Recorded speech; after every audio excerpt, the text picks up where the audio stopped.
Hi students, welcome back to our channel achieve excellence in commerce by Mansi Javeri. So आज हम illustration number 34 and 35 calculate करने वाले हैं। बहुत ही सिंपल सम है, स्टार्ट करेंगे। The demand function of a watch is P is equals to 6000 minus 2x। Find the demand which maximize the revenue and also find the corresponding price.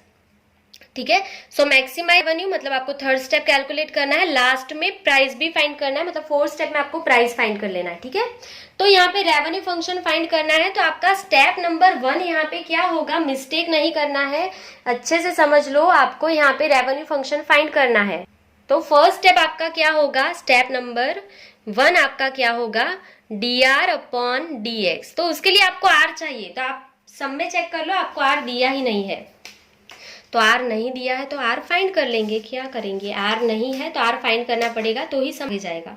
तो आपको दिया क्या है, P दिया है, सो यहाँ पे लिख लेंगे P is equals to 6000 minus 2x। तो R फाइंड करने का फॉर्मूला क्या है, R is equals to x into P is equals to x into 6000 minus 2x। तो P हमारे पास है, हमने सिर्फ यहाँ पे अप्लाई कर लिया। सो x के साथ दोनों का मल्टीप्लाई कर लेंगे, x into 6000 is 6000, x minus 2x into x is 2x square. So आपको यहाँ पे R मिल गया है। अभी आपको R मिल गया है तो आप स्टेप नंबर 1 फाइंड कर लेंगे। So dr upon dx is equal to d upon dx of किसका डेरिवेशन करो, 6000 x माइनस 2x स्क्वायर, इसका डेरिवेशन करेंगे। तो 6000 x का आंसर क्या आ जाएगा, 6000 माइनस 2x स्क्वायर का 2 2 जा 4x। तो ये आपको पहला स्टेप मिल गया, देखो कितना इजी था। फर्स्ट स्टेप कंप्लीट हो गया है। सेकेंड स्टेप में dr अपॉन dx 0 लेना है, सो यहाँ पे हम लिख लेंगे step number 2 dr upon dx is equals to 0। तो ये आपकी पहली कंडीशन कंप्लीट हो जाएगी यहाँ पे। ठीक है, चलिए, तो dr अपॉन dx क्या है, 6000 minus 4x is equals to 0। Therefore, अभी देखो आपको यहाँ पे x की वैल्यू चाहिए ना, तो माइनस 4x को ऑपोजिट साइड लेके जाएंगे तो प्लस हो जाएगा, तो 6000 is equals two plus 4x। ठीक है, 0 plus 4x is 4x। 4 multiply में है, यहाँ पे डिवाइड में चला जाएगा। Therefore 6000 divide by 4 is equals to x। Therefore x is equals to 1500।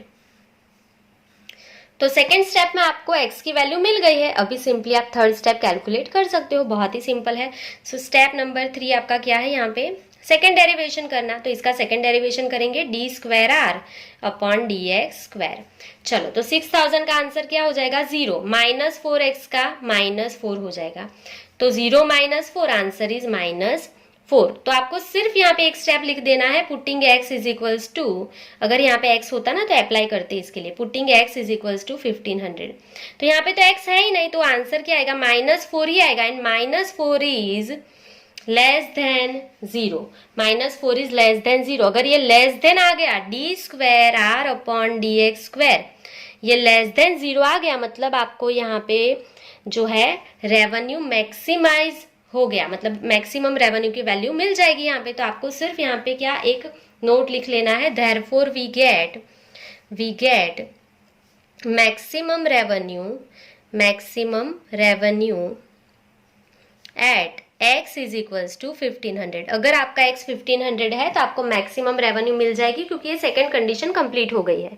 समझ में आया, यहाँ पे बॉक्स मत बनाना, क्योंकि ये 4 आपको कहीं पे भी काम नहीं आने वाला है।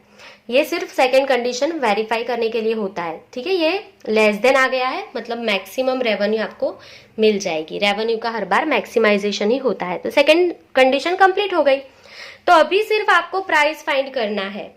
ठीक है, तो स्टेप नंबर 4 में सिर्फ प्राइस फाइंड करना है। तो आपको प्राइस का फंक्शन P चाहिए, तो ये क्वेश्चन में दिया ही है P is equals to 6000 minus 2x। तो सिर्फ x के प्लेस पे क्या अप्लाई कर दो, 1500। So putting x is equals to 1500। So यहाँ पे अप्लाई कर देंगे। So 6000 minus 2 into 1500, so 6000 minus 3000, so answer is 3000। तो उसकी प्राइस कितनी होगी, 3000।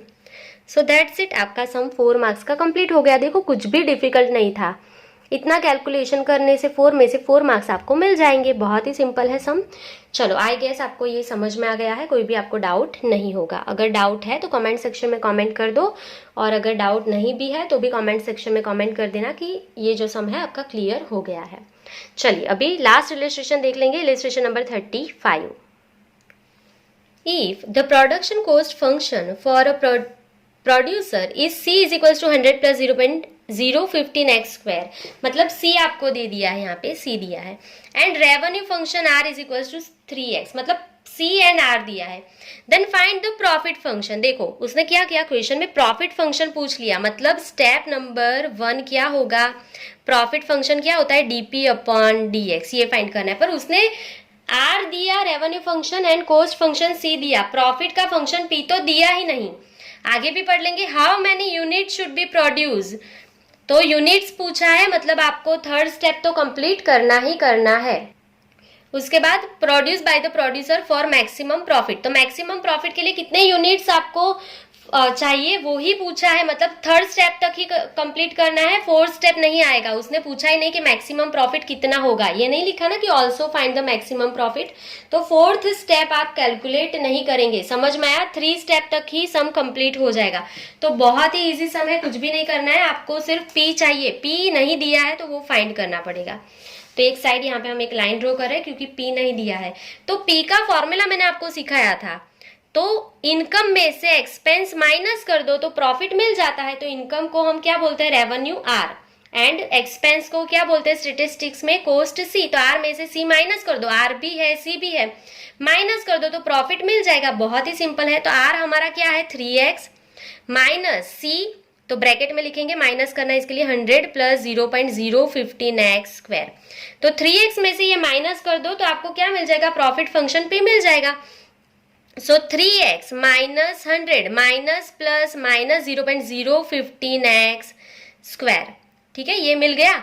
तो ये आपको p मिल गया, देखो पूरा 3x माइनस 100 माइनस 0.015x², इसका आगे कुछ भी नहीं होगा। तो ये आपको प्रॉफिट फंक्शन p मिल गया। अभी ये p मिल गया तो इसका डेरिवेशन कर लेंगे, तो d अपॉन dx ऑफ, किसका डेरिवेशन करेंगे, p का। क्या है p, 3x minus 100 minus 0.015x², इसका डेरिवेशन कर लेना है। सो आंसर क्या मिलेगा, 3x का 3 माइनस 100 का 0 एंड 0.015x² का 0.015 इंटू 2 मतलब 0.03x, x की पावर 2 माइनस 1 इज 1, लिखो नहीं लिखो चलेगा। तो आंसर इज 3 माइनस 0.03x, 0 निकाल दिया बीच में से बस, ठीक है, सिर्फ बीच में से हमने 0 निकाल दिया। तो ये आपका हो गया स्टेप नंबर 1 कंप्लीट, बहुत ही सिंपल था, सिर्फ p is equal to R minus C किया हमने और जो मिला उसका हमने डेरिवेशन कर लिया। तो पहला स्टेप तो हो गया। अभी step number 2। So step number 2 आपको पता ही है, हमारी पहली condition dp upon dx is equal to 0 होना चाहिए। So therefore 3 minus 0.03x is equal to क्या होना चाहिए, 0 होना चाहिए।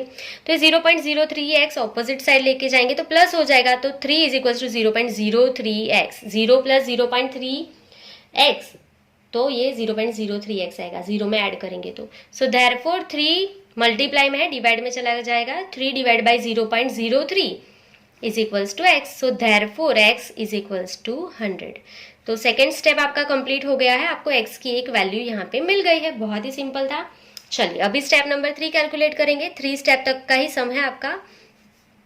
सेकेंड डेरिवेशन फाइंड करना है d² अपॉन dx²। चलो इसका डेरिवेशन करना है डायरेक्टली, 3 का आंसर क्या होगा 0, माइनस 0.03x का क्या होगा 0.03, x नहीं आएगा तो आंसर इज माइनस 0.03।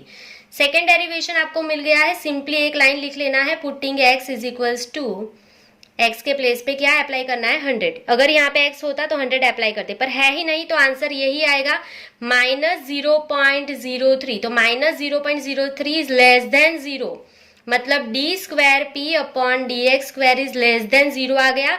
तो ये आपकी सेकेंड कंडीशन कंप्लीट हो गई। So therefore we get maximum profit at x is equals to 100। अगर आपका x 100 है तो आपको मैक्सिमम प्रॉफिट मिल जाएगा। ये सेकेंड कंडीशन आपकी कंप्लीट हो गई, ये फर्स्ट ये second. So that's it, 3 step तक का ही सम कैलकुलेट करना है, 4 स्टेप आपको पूछा ही नहीं है, तो सम आपका कंप्लीट हो गया। 4 में से 4 मार्क्स आपके आ जाएंगे, बहुत ही सिंपल है सम। क्लियर? सो यहाँ पे आज हमारे सारे इलस्ट्रेशन कंप्लीट हो गए हैं, सारा लेसन आपको अच्छे से समझ में आ गया होगा। आई होप आपको कोई भी डाउट नहीं होगा। सो आज के लिए बस इतना ही। Thank you for watching, keep learning, take care.